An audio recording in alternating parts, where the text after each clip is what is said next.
A memória é uma possibilidade de continuidade da vida. É uma pena que nosso Estado brasileiro, a gente tem essa oportunidade de memória da vida somente para os privilegiados. Tudo é feito no sentido de deixar a gente vulnerável às escolhas de quem está no poder. Tudo é feito nesse sentido de as nossas memórias, dos nossos fazeres, saberes serem apagados para a gente não ter norte, para a gente não ter escolha, né, dentro da sociedade. Esse é o Cena Rápida, um espaço onde desenrolamos ideias para inspirar seu corre. Cena Rápida.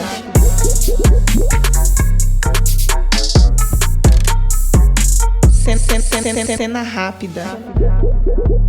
Oi, gente, como estão por aí? Mais um episódio do Cena Rápida, o podcast quinzenal do Desenrola e Não Me Enrola, que é um veículo de jornalismo periférico que atua com formação e produção de conteúdos sobre e para as periferias. Eu sou a Evelyn Vilhena e nesse episódio a gente vai falar sobre memória e território, as populações periféricas enquanto sujeitos históricos na construção e preservação de memórias. E esse papo é com o José Eduardo, que é pedagogo, morador do bairro São João do Cabrito, no subúrbio ferroviário de Salvador, Bahia, e um dos criadores do Acervo da Laje. Também chega com a gente nessa conversa o Adriano Souza, que é historiador, doutorando em História da Cidade e integrante do CPDOC Guaianás.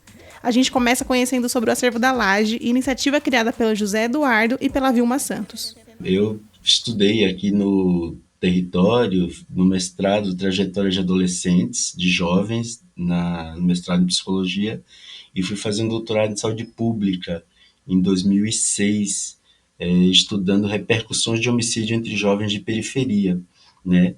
E aí, quando eu termino esse doutorado, em 2008, um professor pediu para a gente estudar a beleza do território, porque a violência era um fato muito recorrente, que todo mundo chama muita atenção para os territórios periféricos, e aí a gente começa, Vilma, eu, Marco Illuminati, começamos a mapear o que é que tinha de beleza, de elaboração estética, né, na periferia de Salvador. A gente está falando do subúrbio ferroviário, são mais de 20 bairros, quase 500 mil pessoas, e nunca tinha tido nenhuma referência histórica à estética, à arte e à cultura produzida nesse lugar.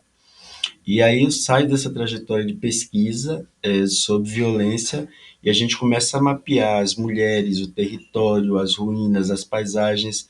E em 2010, por conta do falecimento de 5 artistas do território por causas diversas, a gente começa a mapear e a comprar as obras e a fazer um espaço na casa da gente para que as pessoas viessem ver, né, conferir essa arte produzida no território até então. A experiência do Acervo da Laje começa entre 2010 e 2011, a partir da provocação de estudar a beleza do território no subúrbio ferroviário em Salvador. O espaço se tornou uma casa-museu-escola que reúne o trabalho de artistas do subúrbio ferroviário, realizam oficinas e o José e a Vilma também desenvolvem trabalho de curadoria. E esse trampo começou na casa do José e da Vilma.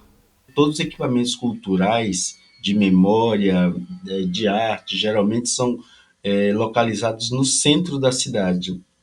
E nas periferias era como se não existissem esses espaços. Aí a gente começa na casa onde a gente morava a colocar todas essas obras nas paredes, né? Porque eram obras públicas. A gente entende sempre isso, que quando a gente encontra um artista, uma obra, isso tudo tem que ser mostrado para as pessoas. E aí nessa casa 1 as pessoas começaram a ir visitar porque elas não acreditavam que no território do subúrbio ferroviário de Salvador existiam artistas, homens, mulheres, pessoas que faziam essa arte há muito tempo. E essa arte ia para o mundo todo, era vendida no mercado modelo, em várias lojas, e nunca ficava aqui no território. E aí a gente começou a abrir a casa, receber as escolas, receber as universidades, os moradores, moradoras, e aí pronto, começou uma experiência de abertura para o território entender que também ele podia ser lido, visto, analisado sob o viés da estética, da beleza, da memória, e não somente da vulnerabilidade como era dado até então. Além de ser uma iniciativa que impacta o território, o Acervo da Laje também contribui no trampo dos artistas. A ideia é essa, de ser um acervo que vai sendo construído, que vai sendo visto, que as pessoas vão colaborando e ele vai crescendo e a gente vai publicizando isso, porque o início da pesquisa A gente chamava da arte invisível dos trabalhadores e trabalhadoras da beleza da periferia de Salvador. Era uma arte que ninguém sabia. Os artistas da periferia não tinham biografia escrita, não eram olhados pela crítica, não eram olhados em exposições. E aí o trabalho da gente todo é de tornar isso visível. Tanto que tem artistas que a gente tem a obra, mas a invisibilidade é tanta que a gente precisou ir para o mercado modelo, entrevistar os vendedores para saber quem era, como é que ele fazia as obras e tal, por exemplo, Adilson Paciência, porque era escassa, são escassas as informações sobre artistas das periferias, né? Eles não estão nos grandes centros, nem nas galerias, e aí são muitas camadas de invisibilidade envolvendo esse trabalho artístico e estético. E o nosso trabalho, então, foi de, ao mostrar a obra, trazer a artista, porque aí as pessoas começavam a entender que também naquela periferia tinham pessoas criadoras, né? Pessoas que tinham narrativas poéticas, usavam determinados suportes, e tudo isso para fazer principalmente um contraponto para dizer também que nós temos os nossos próprios modos de criação. Atualmente, as obras que fazem parte do acervo da Laje estão divididas em 2 casas que ficam no São João do Cabrito, no subúrbio ferroviário de Salvador. Em uma delas, além das obras em exposição, acontecem atividades, oficinas e encontros com os artistas. Desde que o acervo da Laje foi criado, já rolaram muitas movimentações, como, por exemplo, exposições desses artistas em diversos espaços além do território. Mas o principal destaque do José Eduardo com relação ao trabalho realizado no acervo tem mais a ver com o que passou a acontecer dentro do território e como esse território começou a ser visto. Em 2013, a gente teve uma primeira matéria de jornal de televisão falando da beleza do subúrbio, que era um projeto que a gente fazia com a Marcela House em 2013. E foi num programa de sábado matutino chamado Aprovado, e foi uma das maiores audiências do programa, porque a gente passou quase 1 hora com várias matérias só sobre o subúrbio, contando o que é que a experiência estética faz desse território, o que é que esse território tem de memória, né? Foi uma audiência tão assim avassaladora que dizem que até hoje foi o programa de maior audiência. E a partir dali criou-se um certo método de que todo programa vai falar de alguma coisa da periferia, mas sobre o viés da arte e da estética. Então, criar esse capital simbólico, fazer as pessoas virem de todos os lugares, rodarem, andarem no subúrbio, conhecerem o acervo e outros espaços, outros lugares, tirou a gente do gueto. Eu acho que a primeira coisa é essa, tirou a gente do gueto. A gente está na favela, a gente está no gueto, mas o coração, a cabeça e as artes estão no mundo. Eu acho que esse é o primeiro. E isso dá a dimensão da mobilidade social, da mobilidade cultural, da mobilidade de que nós não nascemos para sermos reduzidos à violência do Estado. Nós não nascemos para sermos estatística. Nós nascemos para o que nós quisermos. O trabalho do acervo da Laje, dos artistas que fazem parte dessa casa, museu e escola, pode ser visto no subúrbio ferroviário em Salvador, mas também em exposições que participam por aí. Em São Paulo, por exemplo, em 2023 fizeram parte da exposição Dos Brasis, que ficou alguns meses no Sesc Belenzinho, e que em 2024 uma parte dessa exposição passa a circular algumas unidades do Sesc. Mas de tudo isso, das casas abertas para receber as pessoas, as oficinas e atividades que realizam a partir da arte e estética periférica, o trabalho do acervo da Laje também está em registrar a história de pessoas que para muitos são consideradas desimportantes, mas que na verdade são a estrutura do que a gente chama de sociedade. A exemplo da exposição Memórias para a Dona Antônia, matriarca moradora do subúrbio ferroviário, que produziram em 2023. E ao contar sobre a exposição da Dona Antônia, o José Eduardo também fala sobre como o direito a conhecer a nossa própria história é um lugar de privilégio para muitas pessoas, e espaços como o Acervo da Laje tentam mudar isso. Eu acho Dona Antônia a primeira grande exposição brasileira onde você tem uma mulher negra que foi ama de leite, rezadeira, trabalhou em escola, cuidou de muita gente nesse território e não foi documentada devidamente em vida. Após o falecimento dela, a gente disse assim, poxa, mas ela precisa da memória, porque ela construiu essa civilização que é esse lugar. Foi ela que preparou tudo para a gente estar aqui hoje. E aí a gente pediu aos artistas, mandou uma foto, minha filha, aí começou um tsunami essa exposição. Por quê? Primeiro se revela uma diversidade de olhares de artistas que a conheceram ou não, e ela chamava todo mundo de filhinho e abençoava todo mundo. E Dona Antônia era o que faltava no panteão da memória se a gente tivesse um dicionário de memória negra brasileira.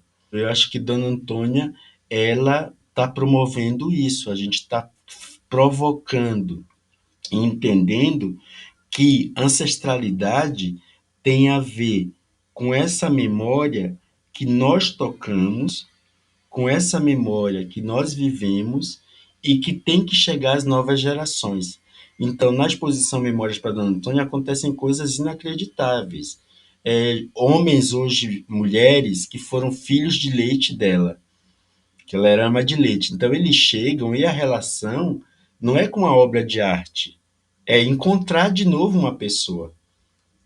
E ela não vai ser jamais apagada da história. Porque, por exemplo, tem crianças que vêm e dizem a Sueli, que é a filha dela que faz a mediação, não, tia, deixa que eu faça a mediação com minha mãe e meu pai. E a criança se apropria daquilo. Porque como ela conheceu Dona Antônia, que ficava na porta abençoando um e outro, para ela, a arte está sendo uma oportunidade de continuidade da vida. A memória é uma possibilidade de continuidade da vida. É uma pena que nosso Estado brasileiro, a gente tem essa oportunidade de memória da vida somente para os privilegiados. E o legado desse trabalho é irreversível. Para nós é muito importante participar de uma exposição, porque gera memória, gera catálogo, gera documentação de que isso existiu. Mesmo que pouca gente escreva sobre o acervo da Laje, mesmo que pouca gente entenda essa revolução que está acontecendo, está acontecendo. E é um ponto importante dizer isso, porque foram muitos anos, muitas décadas só de esquecimento ou apropriação indevida do nosso capital simbólico. A periferia sempre foi apropriada, mas nunca o dinheiro chegou nela. Nunca o saber fazer sempre foi nosso, mas sempre se apropriaram e depois isso não teve retorno. O que não nos deram durante muito tempo foi a oportunidade de ser, de falar e de existir. Só que quando a gente conquista isso, isso tem que chegar nas próximas gerações. Eu acho que talvez o maior legado é um pouco as pessoas entenderem isso, que elas estão convivendo na contemporaneidade com duas casas, museu e escola, que tem um acervo impensável, construído em 14 anos de trabalho, e que isso é público e tem que se tornar cada vez mais público. As próximas gerações não vão começar do zero, elas já vão ter tido um acúmulo de experiências, vão ter tido um acúmulo de ver novas estéticas poéticas, contrapondo, talvez na história brasileira, essa coisa, a gente nunca coloca na mesma frase periferia e beleza, periferia e memória, periferia e arte. Acabou. A gente agora está colocando, é como vocês, periferia e jornalismo, periferia, entendeu? Quer dizer, a cisão que existia, a gente veio de galera, todo mundo, e fez assim, e quebrou a cisão. Então você agora pode falar de periferia e notícia, periferia e jornalismo, periferia e profissão, periferia e arte, periferia e memória, e isso é irreversível. Para falar mais dessa preservação da memória, desse olhar para populações minorizadas como sujeitos históricos em diferentes campos, conversei com o Adriano Souza, que é historiador, educador popular, doutorando em História da Cidade e integrante do CPDOC Guaianás. O Adriano começa pontuando o papel de iniciativas como o Acervo da Laje. Eu acho que eles cumprem um papel de valorizar a vida da população preta, periférica, trabalhadora, né, no sentido de mostrar para os próprios moradores e para os outros territórios da cidade que as periferias têm história, né? Que a gente também produz vivências, que a gente tem espaços de sociabilidade, né? Porque a gente tem uma ideia muito cristalizada, comum na mente das pessoas, que o bairro de periferia ele é só um lugar para dormir, o famoso bairro dormitório, né? E não um lugar que pode ser também um destino para que outras pessoas da cidade possam chegar lá, se divertir, trocar, aprender também, né? Movimentar uma economia local, né, que existe de diversas maneiras, né, colocada pelos próprios moradores.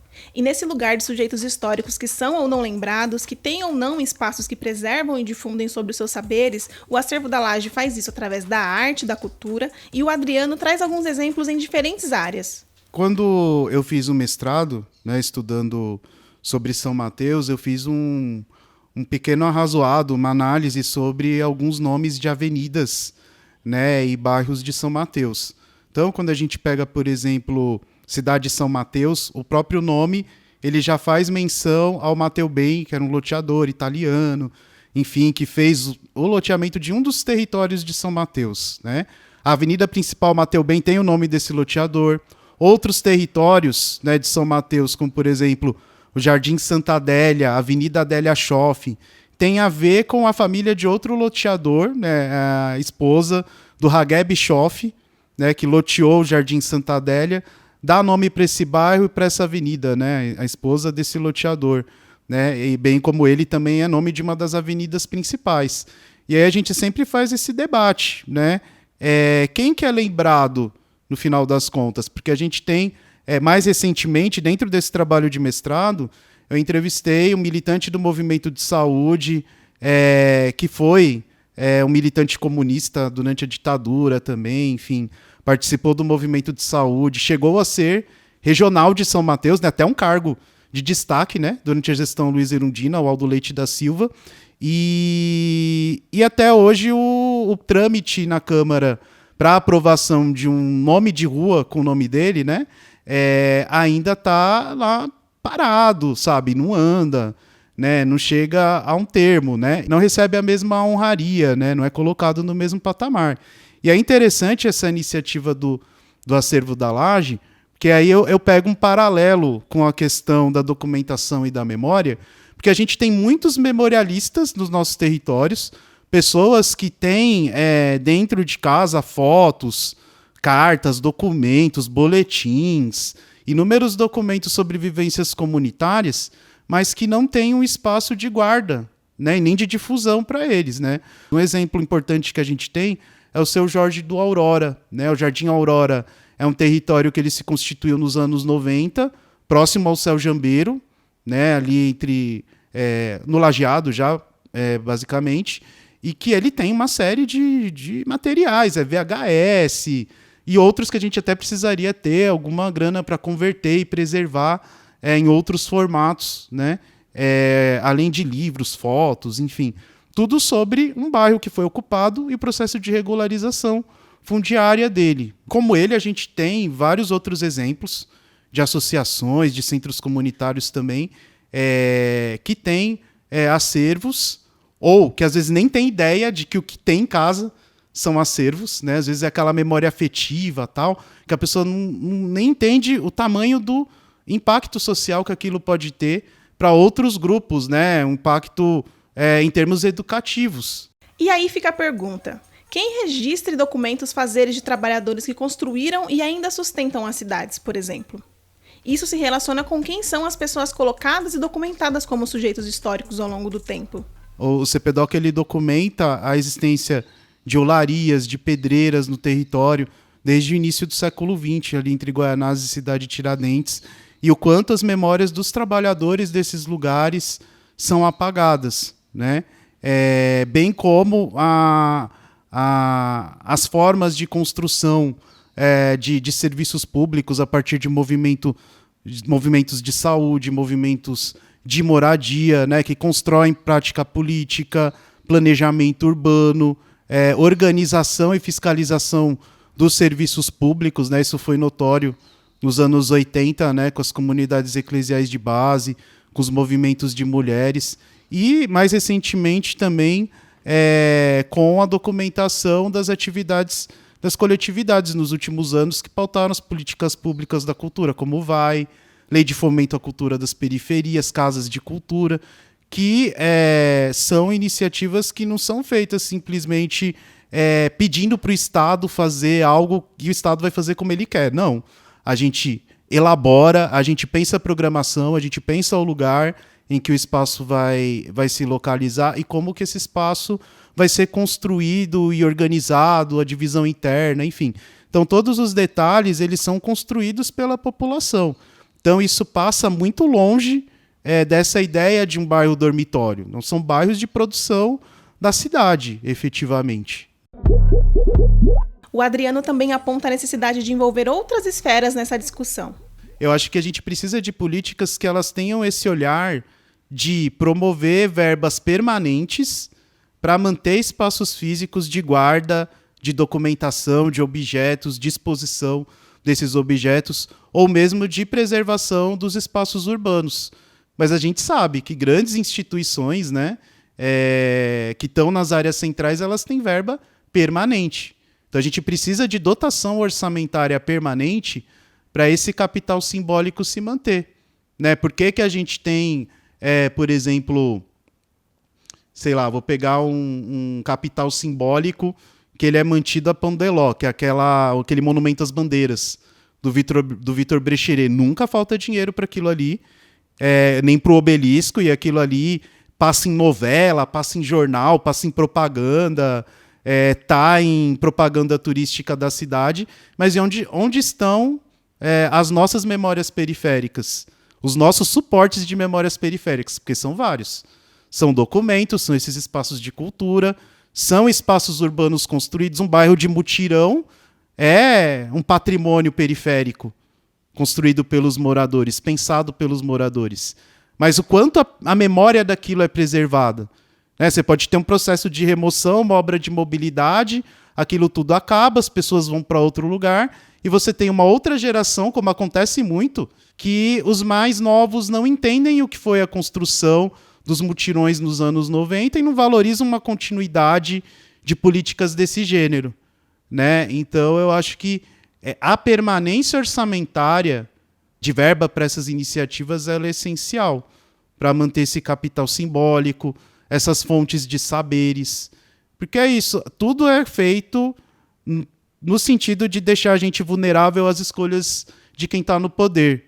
Tudo é feito nesse sentido de as nossas memórias, dos nossos fazeres, saberes serem apagados para a gente não ter norte, para a gente não ter escolha, né, dentro da sociedade. Se a gente for pensar o significado de memória de uma forma bem literal e resumida, seria a habilidade ou a capacidade de guardar informações.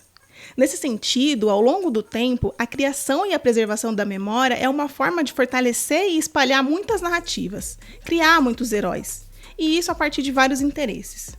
Então, ao reunir obras de artistas do subúrbio ferroviário, pesquisar e mostrar o que está sendo produzido naquele território, os artistas, os trabalhos, a movimentação que tem ali, o Acervo da Laje atua nessa construção de memórias. O CPDOC Guaianás, iniciativa que o Adriano faz parte, reúne pesquisadores periféricos dedicados a documentar as memórias e patrimônios da classe trabalhadora do extremo leste de São Paulo. E isso também é construção e fortalecimento da memória. E tem um monte de gente nesse corre, em diferentes campos, que lembram, registram, contam e recontam sobre milhares de pessoas que não são citadas e propositalmente apagadas.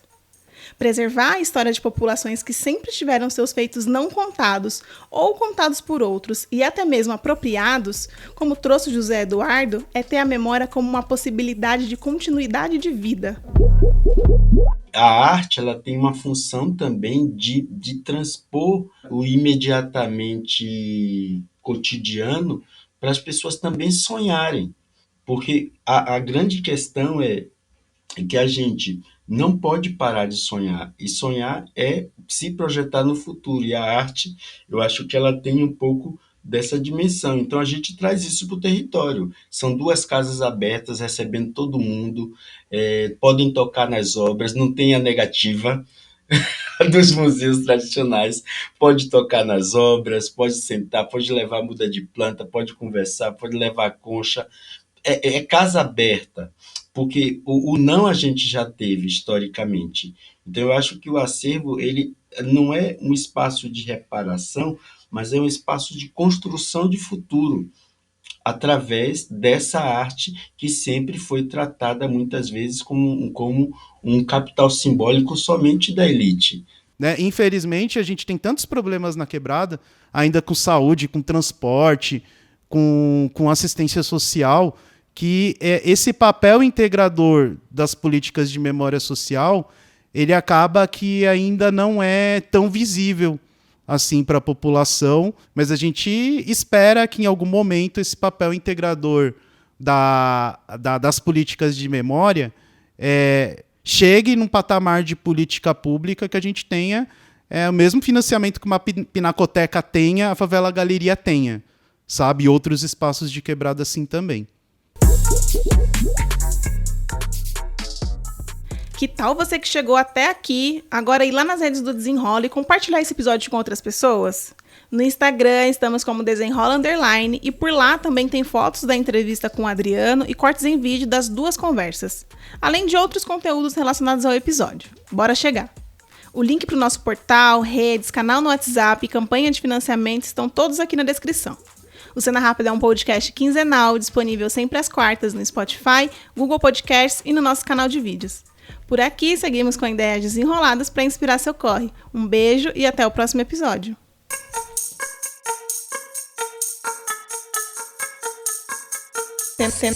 Cena Rápida.